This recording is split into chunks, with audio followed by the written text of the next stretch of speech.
everybody. Looks like we are going live on Facebook. Elena, Lindsay, and I are here today having our weekly Sacred CEO Association video time, and we're coming to you to talk about all things money. Elena, can you verify as usual that this is working, technology is in place? So again, it's Celia, Lindsay, and Elena. We are together. We have a weekly business intensive mastermind to talk all things Sacred CEO Association. And we're coming to you live today, and we generally each week sort of just say, what do we want to talk about? And so far it's been going good, because what we want to do is give all of our girlfriends and community members and new community members really a backstage access to what it's like, 3 individual women growing soulful businesses, raising families, being community leaders, and then also what it looks like for the 3 of us together to be doing that, and really just keep it real with you and show you the everything that it takes. And so this isn't polished, this isn't packaged, this is the real deal. And we sort of go off the cuff of like, okay, so what's alive?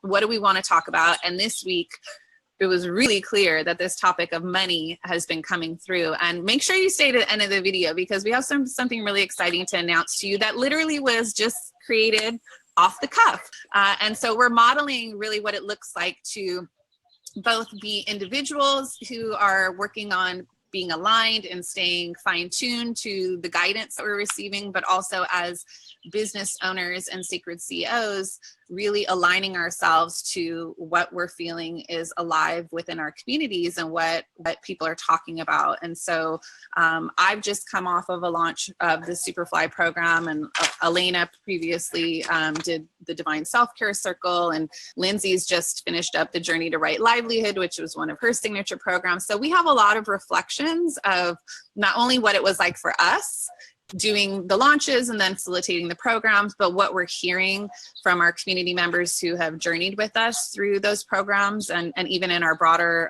free communities as well. And so we thought it would be really valuable to just riff on what are those things coming up? How does it manifest? How is it appearing? And then also, as usual, our framework is we always go back to the Women's Way triangle that we talk about, which is the foundation for everything that we work on and we put out into the world, which is the inner, outer, and higher.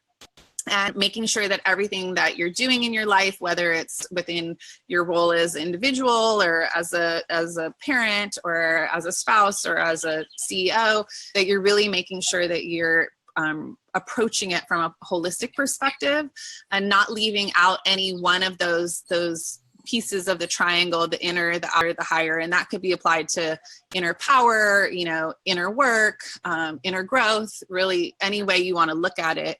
But just making sure you're not just focusing on one of those aspects, leaving the other 2 or any of them to not get the attention that it needs. And so we definitely want to share that as well in the perspective that we have. So with that being said, that's the container of what the conversation is going to be about today. And maybe I can just hand off to you, Elena, to start with, what's alive for you with money and in your community as well, in your programs as well. Yeah, I love this question. I just want to welcome Corinne. Let us know you're here. You'll see me looking down every once in a while because I'm managing people and making sure everyone is welcome. So if you're here, put your name in the comments. Let us know you're here. We want to know who's here, and we want to know what questions you have. Hey, Natalie, our sister Natalie and Corinne, and I see people popping in, so just let us know. Hey, Vanessa. Money is alive and well for me. Thanks, Celia, for asking.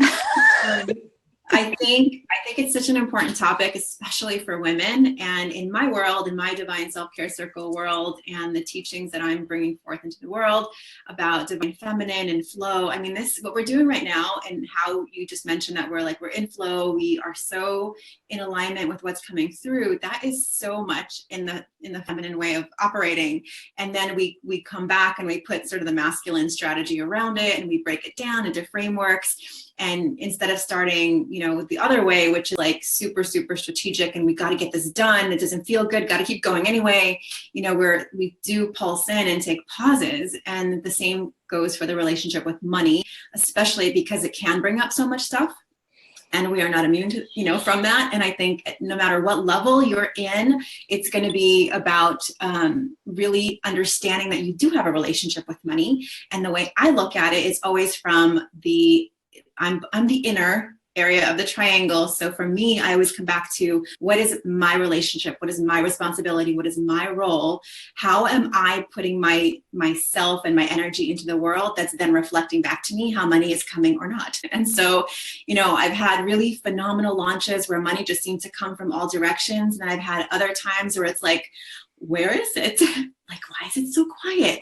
And so it's always come back to, well, where can I realign? And so when I look at what's alive for me around money, and it is very much alive. And I think pretty much always, even when things are going phenomenally well, there's always fears around it. Is it going to keep going? Is it going to stop? How can I grow it, invest it, spend it?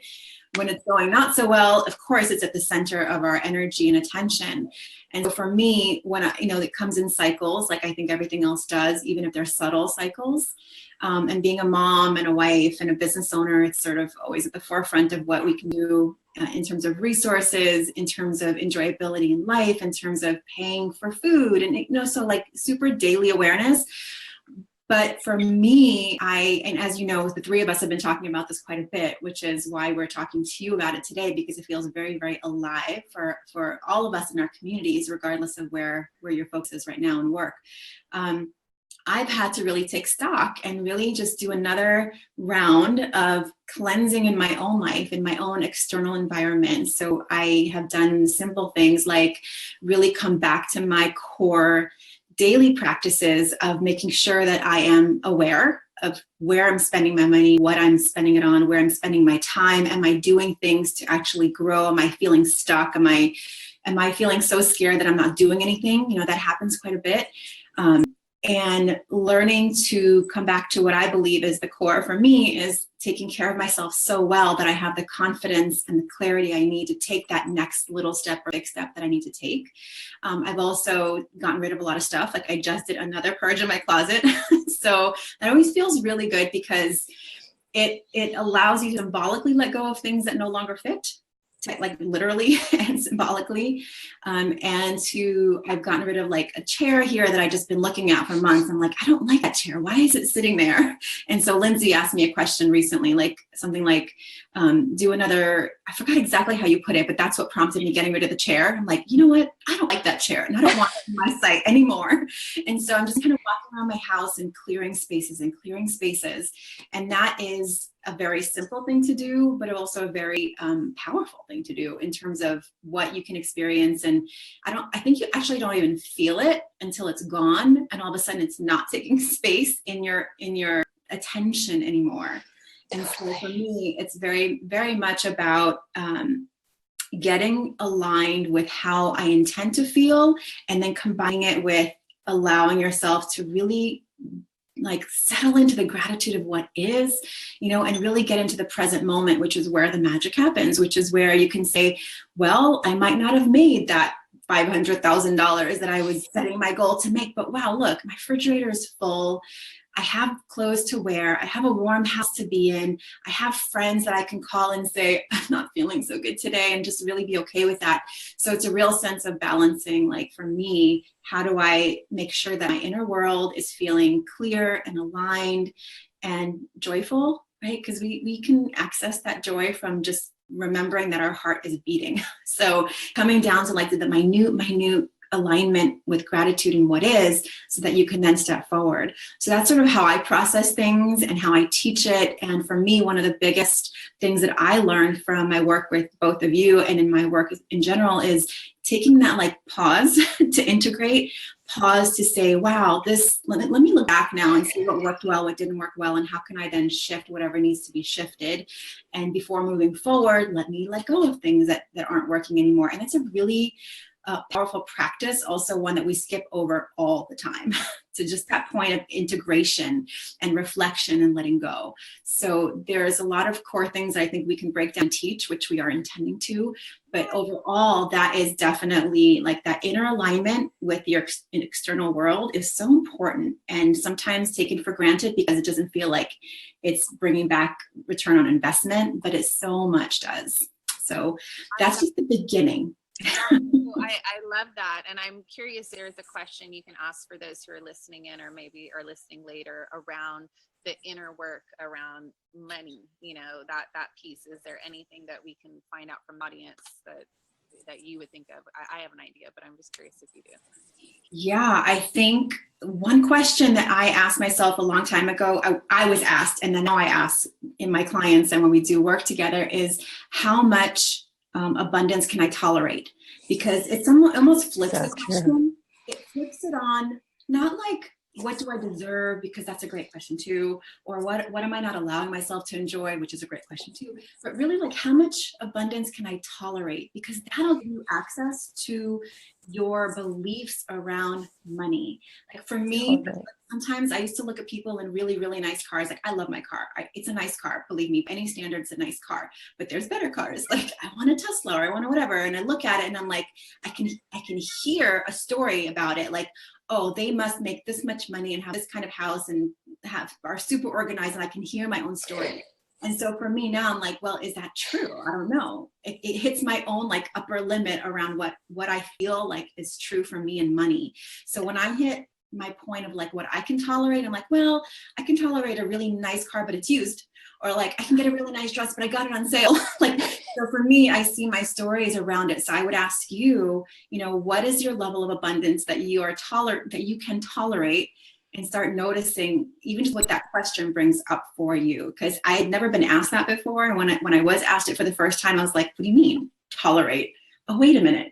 I see now, like there's stories around it. So that's a good one. I know that's one of the core pillars to some of the work that we're creating together, is that inner piece around mindset. Mm-hmm. And so I'd love to hear in the chat as we're going live or people are watching it later, what is that mindset piece? What is that limiting belief that you have around how much abundance you can tolerate? Or maybe you can reframe in a way that the question resonates differently for you, but share for us what's coming up for you around that abundance piece, around wealth consciousness piece, and just that inner world of that programming. We just spend so much time not only carrying on the ancestral wounds from generations before us, which I know in my work in the Superfly program, that's coming up.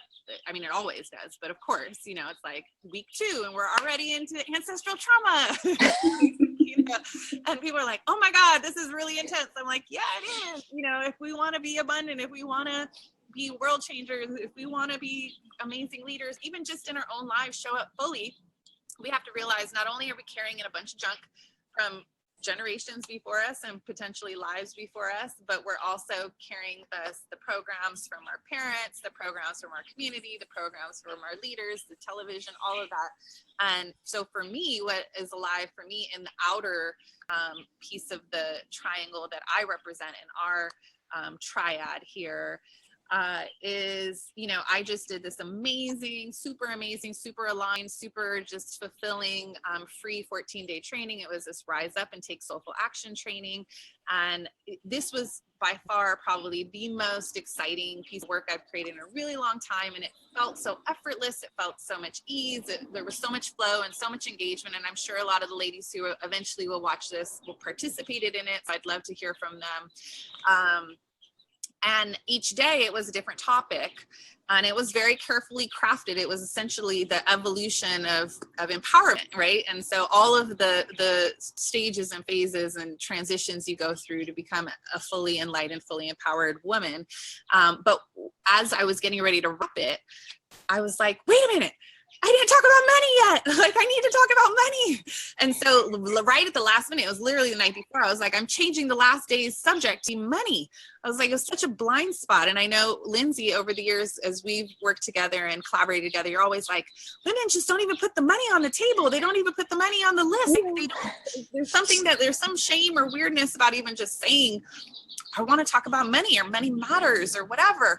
And so I've recognized that over the years that I'm like, ooh, money is a hot spot. People have a lot of work to do around money. Not only do I, and have I been, my peers have, and they're doing really great, but everyday women, working women, mothers, 9-to-5ers, entrepreneurs, CEOs, all of us still have a bunch of junk going on about money. And if you ask anybody, they'll raise their hand and say, I need to know more. I want to know more. I need to learn more. I need to do more work on this. And so thankfully I had the revelation and listened to the guidance to do the workshop on it. But all of that to say, it was by far the most resonant and most engaged live stream that I did. It was, tons and tons of people chiming in and had so much to say, and so much amazing stuff was coming up. A lot around this piece of mindset, but also around just the practicality of, okay, how do I figure out how much money I should be saving? What do I do when I get my money? Where does it go? How do I balance my checkbook? And I'd be curious for those watching, just these literal practical things, where does it go? Do I have multiple accounts? Do I have one account? What if I want to save for this? Where do I put it? Well, I have anxiety about looking at my money, so I don't ever look at my money. I don't track my money, or my husband does it all, or my dad did it all, or, all this stuff about women usurping their power or giving away their power because they either were trained to not be in a power position to money, or that somehow, in addition to all the other things they're doing now, being in charge of money is not feminine, or is too controlling, or, whatever. So all of this stuff, and really just wanting to figure out, so if I want to make more money, I actually have to make a plan for it. I have to think about how much money I'd like to make, and look at the reality of what's already coming in. Whether I'm working a 9-to-5 or whether I'm an entrepreneur, okay, I pretty much already can see what's going to happen this year to some degree. But if I know that my numbers over here, which the three of us literally yesterday were having a conversation about this year, how much money we're making, how things are going, where we'd like to be, what we're going to do to get where we'd like to be, giving each other advice on, well, how about this? And are you going to still do this program and product and whatever? And it led us into this amazingly rich conversation about money for ourselves, but also for our collaboration, and saying, hello, sisters. If we're talking about money, if our clients are talking about money, if our community is talking about money, if we're in this amazing, interesting, scary, exciting time in history where we need to be talking about money and women's relationship with power to money, and what are we doing with the money when we get it? How are we going to eventually, broaden our impact with our money when we get it? We, the three of us, need to not only keep doing our own work, but now be figuring out how to do higher levels of work on money, on wealth consciousness, on impact with money, inner, outer, higher relationship with money in our communities. And so for me, I'm seeing that, I'm having people coming in that are being scholarshiped in, 100% scholarship, because they are, in a shelter, or going through domestic violence, on the back end of domestic violence, or in a completely rebuilding stage. I'm also seeing people joining in at a sister scholarship rate of a 50% off scholarship. I'm seeing some people I'm doing a pay what you can option with different tiers, and people coming in at different tiers, choosing, hey, this is where I'm at. I don't need to go for the lowest price. I'm going to go up here at the price that feels valid to me. And then once they're in working, we're continuing to have lots of conversations about the reality of money and the not business programming of get rich quick kind of things, but it's about building a foundation. It's about, when I talk about legacy building, that my work I see as legacy building. So this means we're putting in place foundational aspects that are going to support you over 20, 30, 40, 50 years, and then the generations to come. And so that's where I get really excited about the money work, is not only how can we power ourselves financially, but how can we then pass these tools on to our children and the generations to come, and create a truly transition a money legacy as women on the planet. That's all. I'm just a little bit excited. It's so exciting, because really it's about taking back your power. I just want to share a quick story, and then we'll move on to Lindsay, because I can't wait to hear what the magic is going to come out of Lindsay and your experience, just because you talk about this quite a bit in Right Livelihood and the work that you do and the work you've done with us too. Last year, I really I want to grab hold of money. I've been making money for a long time, since I was 12. I've been babysitting and working, and before I was even legal to work, I was getting jobs lying about my age. So I've always had a relationship with money, but as I started a business, I sort of handed it off to to an accounting firm. And I'm like, you just do it. I almost like didn't even look at it sometimes. And then this year I thought, you know what? I really want to know what's going on a daily basis. And it wasn't even a matter of like not wanting to pay for it. I just wanted to know what was going on. And I realized that the accountant was actually only doing the work like once every quarter in my account. And I'm like, well, it can't be that much. He's only spending this many hours. Well, I have that time. Plus I love my money dates. And I really want to get back to the actual, like what's going on in my account. And so I emailed them like, you know what? I'm taking it over, not a VA, not anyone else. I'm doing it. And I really made it into one of my practices. And it's so easy and it's so fun. I feel so empowered knowing my numbers. And I think for every woman who is like, well, I'm not good at numbers, I'm like, screw that. You can do it. You can learn it. There's simple steps. Celia's amazing at teaching and breaking this down. And I just took responsibility for it. And I was like, oh, it's so scary, but I did it. And so now, I'm like 4 months into having dates with myself and checking my numbers and reconciling and things that I'm like, I don't know how to do this. Well, I do now because I learned. Like anything else, it's a skill. Like I wasn't born playing the ukulele, but I can play a pretty good jam now because I taught myself how to play it. And so the same thing around money. We are, really talking about some core fundamental skills that you are going to learn, and they're not going to be comfortable. It's not going to feel good for a little bit, or maybe it will.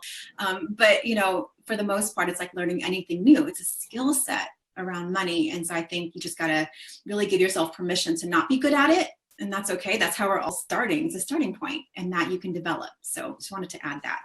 Yeah, love it.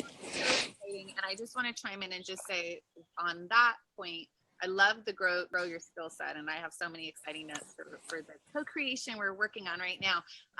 But I wanted to know from the ladies listening now or later, or some amazing guys that are also going to listen in on this. I would love to know from them as far as like the sort of management aspect. So that's the outer piece. The outer piece is managing your money, looking at your money, creating structures around your money, containers for your money, systems for your money, tools for your money, right? Which once we start learning them, feel really good that we have them in place. But when we don't know them, when we're on the outside, they're sort of like, oh my God, that feels so intimidating. I need to give that away to somebody else to do for us. So I'd love to know, what is it that you want to learn about money? Just even a general question, because we're creating something. It's literally going to be a made to order offer for you. So we want to know, what is it that you want to know about money? What are the blocks that you're having, handling your money, managing your money, setting up systems for your money, learning about money, growing money, all of these kind of things. Just feed anything you want into the comments so that we can get a lot more valuable feedback about what's going to feel really good and nurturing for you. Okay, this is very random. I have 2 stray dogs who just walked into my backyard. Little stray. Hi, doggy. Baby poodles. Oh, I'm like, do not bite me. I'm about to chase you out of here. They left on their own accord. They didn't find what they were looking for. That was so funny. All right. On that note, keeping it real.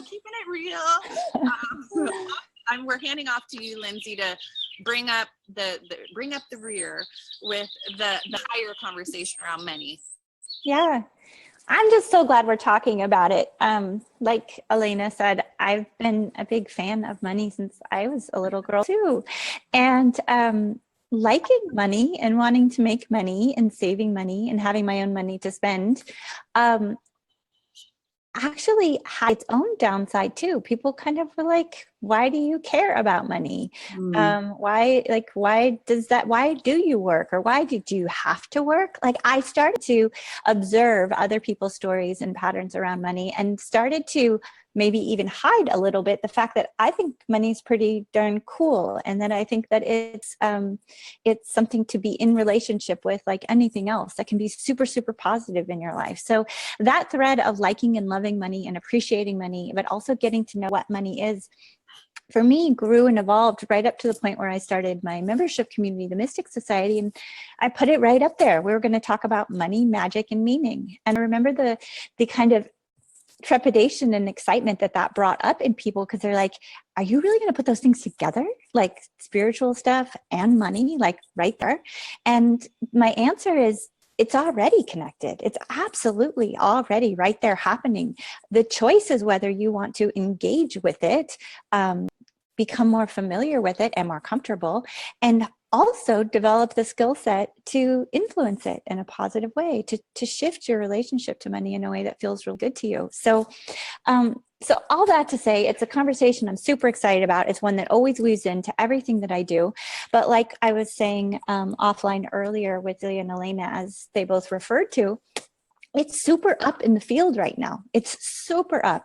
In the program that Celia mentioned, Journey to Right Livelihood, I do an intake, and across the board, the number one intention for that group and focus that they wanted out of that program was to talk about money. In their words, the most recurring phrase was cash flow, but it was to talk about money and how to, when we say cash flow, what we mean is we want more coming in. And so that became a super potent theme throughout Journey to Right Livelihood, was tying every aspect of that teaching into supporting people around money. I also had one come up just this morning around the shame of debt. And it's something I think we could do an entire call or course on. But let me just say this. I have had many men, friends, and clients who have said the phrase, I got my business off the ground on credit cards, okay? And they say that from a place of voice and power. I chose to invest in my business from my credit cards. What I hear from my women entrepreneur clients is shame. Like, oh, I did that all on my credit cards to try to get my business off the ground, or I accrued debt to try to get my business off the ground. Completely different affect, vocabulary, language, but most importantly, energy around money. One's was from a place of power with full discernment and choice. This is the way I funded my business. Now, there are many ways to fund a business. Do that through business loans. We can do that from private loans. We can do it from taking equity from someone else. Sometimes it's on a credit card. What matters in it to me is not the how, the when, or the why. There's no right formula, but it's what is your story and patterning about it. When we follow the thread of the energetics of money and understanding the energy, the biggest block to making it, keeping it, and allowing it to pool in our lives, to not just flow in and out, but to actually grow around us, it's a single emotion. It's actually shame. We don't always think about the fact that our emotions are an energetic. It's a leap for many to think about money being an energetic, but it is. Everything in this whole amazing world that we live in is actually energy. The physicists know this, the metaphysicists know this, the artists know this, the lovers, the creatives know this. Our intellectual mind has a hard time grasping it, but it's true. It's all energy. And when we talk about mindset and how we feel about money, that's a really big driver to how you're going to experience money. But what I think we also miss is how we feel influences our money too, not just how we feel about money. All of our emotions are energy. Some of our emotions lend themselves to us thinking about the energy behind them right off the bat. Like when we say we're excited, we talk about that as being an excited energy. Like we actually feel the energy in our body when we're excited. Nervous energy, we actually use those two words together a lot. Like, oh, I've got a lot of nervous energy, because it actually is an energy running through our body. Well, every single emotion has energy that goes along with it. Grief has its own flavor of energy.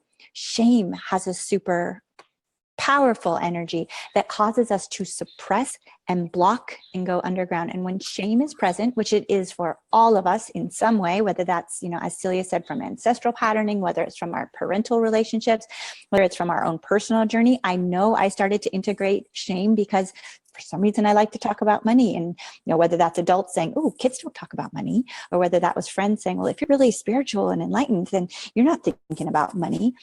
I started to develop my own shame patterning too. So part of the magic and the wonder and the fun of money is lightening it up again, shifting that energy away from the shame, being willing to look at it, starting to have the conversations of how do you want your relationship to look? How do you want to feel about money and with money? What does that want to look like? And how can you then move into the driver's seat of actually co-creating that position, whether you're talking about the law of attraction, which is one of the ways we think about the magic of money, or whether we're looking at manifestation and co-creation. These things are not crazy out there things that are only available to the mystics on high. This is actual reality, and we are influencing our money via our patterns, our core routines, and our stories, whether we think we are or not. So what excites me is bringing this conversation to the forefront, taking the shame out of it, bringing the tools forward, and making them accessible so that we can all walk this money conversation in a new way. In our individual communities, but also together, we often use this imagery of like what we do for the one, we do for the all, and we rise together. We're being called to bring each other up in this conversation of money now, and that's super exciting for me. So if I were to be thinking about what question we might want to be asking ourselves, is really, what is your relationship to money? Where is shame present in your story? Is it that you had too much and your friends didn't, and it was kind of that survivor's guilt feeling? Was it that they had more and you wanted that? Was it that you think that it isn't spiritual to care about money? Is it the shame of just not knowing how to make it or to keep it around the way you want to? The deeper you go into the inquiry of your own relationship and story about money, the more you'll understand the energetics that are at play, the more you'll be able to influence them. So this is so amazing. And I don't know if everybody watching in has really figured this out, but one of the reasons the three of us came together and created the Sacred CEO Association was because we realized not only do we all three cover sort of all the bases in our work and certainly can very well talk on all topics. That's one of the fantastic things about us. We're equally yoked in that regard. But we also were very interested in looking at what would it be like to collaborate and co-create and be able to hand off to somebody else and say, I can talk about that, but how about you do that part? And so one of the really fun things is that's where the inner outer higher came from, was we realized just organically, naturally, not only can we all talk about inner outer higher, but Elena's work specifically targets inner, and mine perfectly targets outer, and Lindsay's is higher. And so why not just distribute it for each of us to be able to take the lead in that? And so if you haven't already figured out, that's one of the really cool things. Elena is able to bring that divine self-care, that divine feminine into the mix. I'm really able to bring in that visionary strategy, leadership piece, and Lindsay is really able to bring in the spirituality, mysticism, the manifestation elements, energy work. And so what we've been so excited about is like, holy crap, we're pretty freaking phenomenal on our own, but the three of us together are like unparalleled. So I'm super excited to just see now how we're going to start transitioning all of this amazing work that we do over to talking about money, because this is just dipping our toe into it. Before we get even deeper, I want to know, Elena, is anybody saying anything amazing in the chat? I'd love to hear it. I can't even, we're going to have to go through and really read this, but I think just going from the bottom up, there's so many amazing, of course, aha, oh my God, this is powerful, boom. I never thought about it that way. And I love what Carolyn said, which I think Carolyn's just a huge part of this conversation and the work that she does too, is you cannot manifest successfully without handling shame. And that is, when you said shame around debt, I was like, oh my gosh. I definitely, I've been on my own financially since I was 16, and I did have a massive cycle, not massive for me, cycle of debt when I went to school and got loans and all of that, and finally paid it all off. And doing it again for my business brings up so much stuff. It's really in there. So this is bringing up stuff for people just like it is for me. But Kelly says this is really important. I think she grew up in a wealthy family, and there was a definite defined place for women and the men in terms of money and their place around money. The women are kept, the men make the money, even though I was always told I can have, do, or be anything that was modeled for me. Totally. Also, I have judgment around people who have money because I saw what it did to my family and my parents. I didn't realize I have so many blocks for those reasons, along with so many other things. So just chills. And then Allison says, I feel like it's going to run out, almost like a survival fear. If I run out, I'll perish, which is huge. And then there's some great positive comments as well, like loving to give tips and giving money. And then Giovanna says, spending money is acceptable when it's done for the kids, but not for the self. I mean, how often I can gift like that, but for me, I almost have to talk myself into it and get permission. I'm sure I'm not alone. I do that too. I deserve this. I work so hard.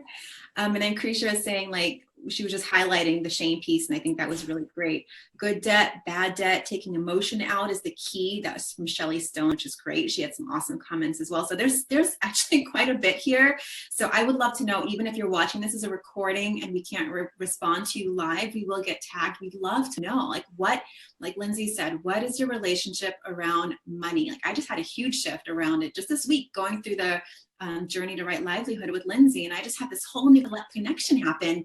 Like when I make money, it means that somebody out there actually got something from something I created, and I got it like in my DNA in a way that I'd never had before. And it made me feel like I want to make more so I can affect more. And it just like, I knew that before, but I brought it into my heart in a way that I hadn't. So just what's coming up for you, and what is your relationship with money now? Because that's where we can do the work, right? Money relationships happen now. They're definitely in the past and they're in the future, but we can affect it now. So what is your relationship with money right now? Put it in the comments, whether you're here live or watching it as a recording. We will see them. We want to know. And so then that leads me into this perfect big